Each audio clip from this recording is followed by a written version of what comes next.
Nos dias atuais, nós somos expostos a tantas notícias de mortes e tragédias que nós podemos perder a sensibilidade e não percebemos o quão triste elas são. Mas como disse Marcos Telles em Um Grande Banquete, a vida vale mais. E é seguindo esse pensamento que toda uma cidade foi salva da destruição, como nós podemos ver no livro de Jonas. Eu vou ler o livro de Jonas, do capítulo 4, dos versículos 2 ao 11, que diz assim: Então orou a Yahvé e desabafou, dizendo: Ah, Eterno, pois não foi exatamente isso que eu disse quando ainda estava em minha casa? Foi esse o motivo que decidi fugir para Tarsis? Eu sabia que tu és Deus misericordioso, compassivo, longânime, rico em amor, e que ameaças castigar, mas te arrependes. Ó Yahvé, agora portanto tira minha vida, eu te rogo. Afinal é para mim melhor morrer do que continuar vivendo. Yahvé, o Senhor, lhe questionou: Tem alguma razão para te deixares enfurecer dessa maneira? Então Jonas saiu para consolar-se no lugar a leste, oriente da cidade, e ali armou uma tenda. Sentou debaixo dela à sombra até ver o que mais acontecerá com a cidade. Yahvé Elohim, Deus, fez crescer uma espécie de mamoneira sobre Jonas, a fim de oferecer mais sombra e conforto à sua cabeça, livrando-o do calor excessivo.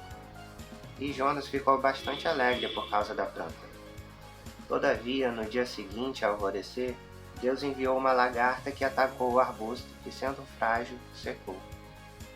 Logo apareceu o sol e Deus trouxe um vento oriental muito quente e seco, e o fustigou a cabeça de Jonas ao ponto dele quase perder os sentidos. E por isso ele desejou morrer, e exclamou: Ah, para mim seria melhor morrer do que continuar vivendo. Contudo, Deus questionou a Jonas outra vez: Tens algum motivo para estares tão furioso por causa da planta? Ao que replicou Jonas: Sim, tenho, e estou irado ao ponto de preferir a morte. Entretanto, Yahvé ponderou-lhe: Ora, Jonas, tens compaixão dessa planta, embora não tenha cuidado dela? Não a fizeste crescer nem a podastes. Ela simplesmente nasceu numa noite e na outra morreu. Por outro lado, Nínive tem mais de 120 mil seres humanos, que não sabem discernir entre mão esquerda e direita, tampouco entre bem e o mal, além de muitos animais inocentes. Não haveria eu de ter pena dessa grande cidade? O contexto desse texto é o seguinte: Deus chama Jonas e fala para ele ir até a cidade de Nínive para pregar a eles contra a sua maldade. Porém, Jonas, ele tenta fugir de Deus e vai num navio até Tarsis. Porém, no meio do caminho, Deus envia uma grande tempestade e, para acalmar essa tempestade, os marinheiros jogam Jonas no mar. E no mar, Jonas é engolido por um grande peixe, que a Bíblia não especifica que peixe é esse, mas muitos acreditam que tenha sido uma baleia. Então, Jonas fica 3 dias dentro do ventre do peixe, e nisso ele ora a Deus e promete, dizendo que ele iria cumprir sua missão. Depois disso, o peixe vomita Jonas em terra, e ele vai até a cidade de Nínive e começa a pregar para eles se arrependerem das suas maldades. E nisso ele prega dizendo: Em 40 dias essa cidade será destruída. O interessante é que essa palavra, que no hebraico foi traduzida para o português como destruída, não tem no português uma mesma palavra com o mesmo significado. Ou seja, não tem uma palavra equivalente no português. Essa palavra, dependendo do contexto, ela pode significar tanto destruída ou derrubada, quanto mudada, subvertida, transformada. Ou seja, dependendo do contexto, ela pode ter um significado tanto bom quanto ruim. E nesse caso, essa palavra ela tinha um significado ruim. Nínive será destruída por conta da sua maldade.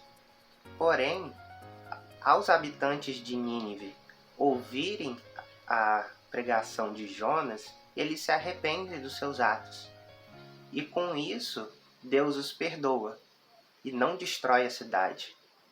Portanto, a cidade ela não foi destruída, ela foi transformada. Porém, Jonas ele fica indignado por Deus não ter destruído a cidade. Então Deus, utilizando de uma planta, ensina a Jonas que ele deveria ter compaixão pelas pessoas. Mas então por que Jonas não queria pregar em Nínive? Bem, Nínive era a capital do Império Assírio. E os ninivitas, os seus habitantes, eles eram um povo pagão e corrupto. E eles eram conhecidos por sua brutalidade e sua crueldade, principalmente com seus inimigos. Eles também eram conhecidos pela sua idolatria, injustiça social, desonestidade, arrogância. Eles praticavam a escravidão e eram muito materialistas, que por muitas das vezes, para satisfazer esses desejos, eles recorriam a guerras. Jonas sabia que se ele pregasse aos ninivitas, ele daria a eles a chance de arrependimento.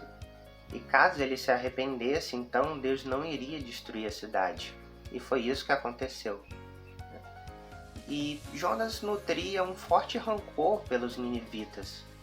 Muito provavelmente porque por diversas vezes eles oprimiram a Israel e eles eram um perigo para Israel. Ou porque simplesmente Jonas julgou eles como não merecedores do perdão de Deus. Mas Deus julgou eles como merecedores. E no final é isso que importa. E esse texto que eu li anteriormente, ele nos revela a importância da compaixão. E a primeira delas é que a compaixão ela gera alegria. Como vemos no verso 6, que diz assim: Yahvé Elohim Deus fez crescer uma espécie de mamoneira sobre Jonas, a fim de oferecer mais sombra e conforto à sua cabeça, livrando-o do calor excessivo, e Jonas ficou bastante alegre por causa da planta. Portanto, Deus, tendo compaixão de Jonas estando sobre o sol escaldante, ofereceu a ele a sombra de uma planta. E Jonas ficou muito feliz com isso. O que nós podemos concluir? Que a compaixão gera alegria. Portanto, se você quer levar alegria ao próximo, se você quer levar alegria ao mundo, você deve ter compaixão pelas pessoas, compaixão pelas dificuldades, pela dor das pessoas.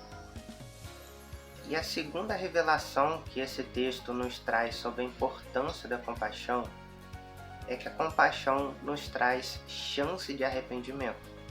Como nós vemos no verso 2, que diz: Então orou a Yahvé e desabafou, dizendo: Eterno, pois não foi exatamente isso que eu disse quando ainda estava em minha casa? Foi por esse motivo que decidi fugir para Tarsis? Eu sabia que tu és Deus misericordioso, compassivo, longânime, rico em amor, e que ameaça castigar, mas te arrependes.